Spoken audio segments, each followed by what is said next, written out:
دوست اس ویڈیو میں ہم آپ کو مالک بننا سکھائیں گے۔ دو دوست جو دونوں اکٹھے ایک اسکول میں پڑھا کرتے تھے، میٹرک تک دونوں دوستوں نے ایک اسکول میں تعلیم حاصل کی، اس کے بعد دونوں دوستوں نے ایک ہی کالج میں داخلہ لے کر گریجویشن مکمل کی، اور اس کے بعد دونوں دوستوں نے فیصلہ کیا کہ وہ ایڈوکیٹ بنیں گے۔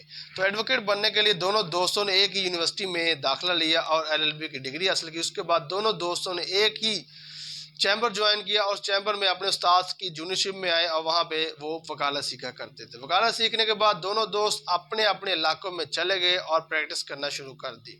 ایک دوست نے اتنی زیادہ محنت کی کہ اس نے اپنی بہت بڑی لا فرم بنا لی اور لاکھوں روپے چارج کرنے لگا، جبکہ دوسرا جو دوست تھا وہ اس کی وکالت نہ چلی اور وہ ٹائپ رائٹر لے کر کچہری کے باہر بیٹھ گیا اور وہ وکلا کے دعوے وغیرہ ٹائپ کیا کرتا تھا۔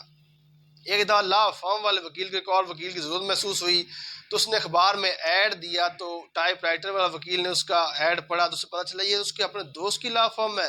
تو اپنے دوست کے پاس گیا، اسے کہا کہ آپ مجھے ہائر کر لیں۔ تو لا فرم والے وکیل نے اپنے اس کلاس فیلو کو ٹائپ رائٹر والے وکیل کو ہائر کر لیا۔ دونوں ایک سے دفعہ شام کو بیٹھے ہوئے تھے، تو ٹائپ رائٹر والے وکیل نے لا فرم والے وکیل سے سوال کیا، کیا وجہ ہے کہ دونوں نے ایک اسکول میں، ایک ہی کالج میں، ایک یونیورسٹی میں تعلیم حاصل کی، اور آپ بہت بڑی فرم کے مالک ہو، میں ابھی بھی ملازم کا ملازم ہوں۔ تو لا فرم والے وکیل نے کہا کہ آپ کو بات یاد ہے کہ جب ہم اپنے استاد کے چیمبر میں پریکٹس کیا کرتے تھے تو ہمارے استاد نے چیمبر کی چابی بھی ہمیں دی ہوئی تھی۔ ایک شام ہم اپنے استاد کے آفس کی لائٹیں اور پنکھے وغیرہ بند کرنا بھول گئے تھے۔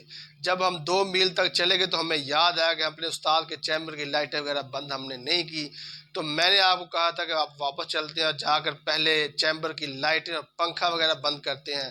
تو آپ نے کہا تھا میں بہت زیادہ تھک گیا ہوں، کیا فرق پڑتا ہے، صبح بند کر دیں گے۔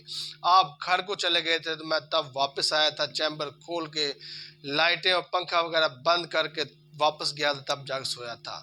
تو میں تب بھی مالکوں کی طرح سوچتا تھا، تو اللہ پاک نے مجھے بہت بڑا مالک بنا دیا۔ تم جو تھے تب بھی ملازموں کی طرح سوچتے تھے۔ تو دوستو، سارا جو بات ہے وہ سوچ کی ہے، اپنی سوچ کو بدلیے، اپنے مالکوں کی طرح سوچنا شروع کر دیجئے، تو اللہ تعالیٰ آپ کو مالک بنا دے گا۔